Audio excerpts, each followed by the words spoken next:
What's up peeps, how's it going? Toofty here. And today we've got a nice little video for you where we're looking at sticky bomb launcher versus pipe launcher majig. So it's going to be kind of a stats video. This is something I've not done before, could be interesting. But yeah, basically in the past I've had some misinformed comments about the use of the sticky bomb launcher versus the pipes. It's normally along the lines of, you know, skilled players use pipes. If you use a sticky bomb launcher, you're rubbish, that kind of thing, you know. And although after watching a lot of competitive TF2 myself, I'm fully aware that the professional players do actually use the sticky bomb launcher a lot more than the pipes, it got me kind of thinking, and it made me think, to what extent is that true? I've always quoted, you know, it's roughly 70-30. It's just a figure I've made up in my head though, so it made me wonder, to what extent is that true, and what's the ratio, and, you know, how do I compare as well? How does my gameplay compare to the pros? So yeah, I didn't want this to come across like I was trying to prove anything or anything like that. You know, I'm pretty confident how the pros play, but I was intrigued in diving a little bit deeper into the information. Team Fortress TV, they do loads of great stats, things like kill-death ratios, drop rates for medics, but I've never really seen anything where it compares how often a particular weapon is used by a class. So I thought it could be interesting. So we're going to take a look at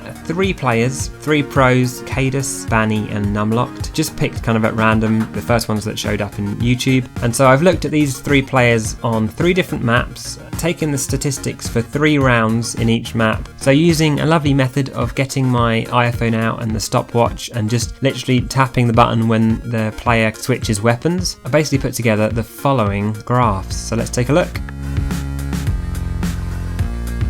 So first off, it's Cadis on Badlands. It almost looks like I'm making these stats up because it really is pretty much 70-30. I don't really want to look too deep into these stats. I think you'd need a lot more data to kind of look into it any deeper. I put the map in there as well. I thought that'd be interesting. If we had a lot more data, we could even, you know, look into how often each particular player uses each of the guns. But I think for now, all we can really do, because it's such a limited set of data, all I'm really wanting to do is take a kind of high level look at this.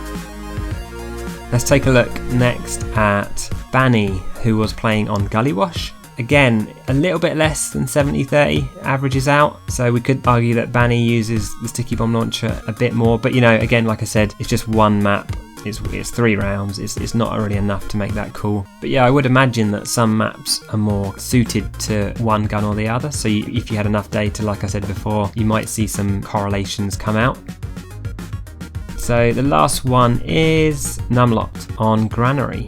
Again, pretty much spot on 70-30. So I mean, at least I can safely say in the future that's the kind of divide, and can feel comfortable saying that. Granary is kind of quite a big open map. I don't know if that would make any difference, perhaps it would, but it looks like it averages out as being very similar. So just to finish off with these graphs, I took a look at kind of some of my own gameplay. Now, I'm not a pro. I am by no means presenting myself as equal in any way to these awesome players, so, you know, just bear that in mind. But I thought it'd be interesting to see. I took a look at one of my old videos. It was me on Borneo, and again, pretty much 70-30. So it's good to know, for me at least, that I'm doing roughly the right thing, and I'm using kind of each gun as much as you would expect a kind of experienced player to use them. I've actually mentioned this in other videos, but I wanted to touch on it again here. But the main reason the demo man tends to use stickies over pipes is simply because it's just a more reliable source of damage output. If you're using your grenade launcher and you miss, that's probably going to go miles past the target and not do any damage. Whereas if you miss with the sticky bomb launcher, it's probably going to stick on a surface near them, and from there you're either able to detonate and still get some splash damage, or you can kind of use that in other ways in the fight, such as kind of area control, guiding the enemy to go down a certain path, or what have you. It still has a use, so however awesomely accurate you are, sticky bombs tend to be the preferred choice.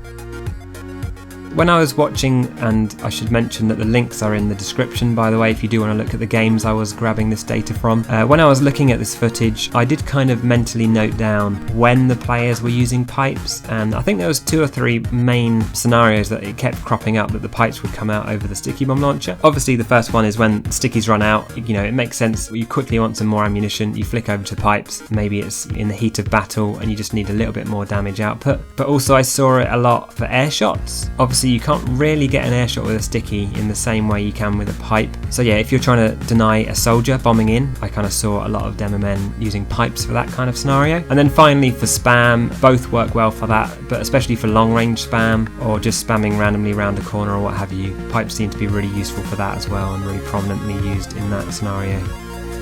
So I just wanted to end with a few thoughts here. I mean, I'm guessing when this game was being developed that they had in mind the pipe launcher to be the primary weapon, seeing as it's in the primary slot. I don't know, I mean, maybe they just didn't think that people would be able to use stickies in the way they have. Obviously it's too late to change anything which is this integral to the game. Any significant changes there will just completely change the game, so you couldn't do that. But I do like to wonder, how could they have changed it earlier on to make the pipe launcher the primary weapon? Let me know if you can think of anything. I mean, the pipe launcher can't be that much better because it is pretty awesome. I know in the very early stages of the game it had 6 pipes in the chamber, and that's why the actual game model has 6 spaces for ammunition, and I'm guessing they kind of nerfed that early on because it was just a little bit too awesome. So yeah, I really don't think you could add too much to the pipe launcher. I mean, maybe the speed ever so slightly, but it would be more down to kind of reducing how awesome the sticky bomb launcher is and making it, I guess, more of a trap based weapon. I'm assuming when they first conceptualized this weapon, I think that's a word, they were intending it to be kind of for just traps really. So there's a bunch of things you could do there, like the arm time, how many bombs you can put down, things like that. But any of these changes would probably affect the demo man so much it would just kind of break him, I would imagine, at this stage. But anyway, I obviously love the demo. I think the sticky bomb launcher makes him more unique, less like the soldier, and provides loads of great dynamic gameplay. He's like the only class with 2 primary weapons in a way. It's just awesome. So let me know what you guys think.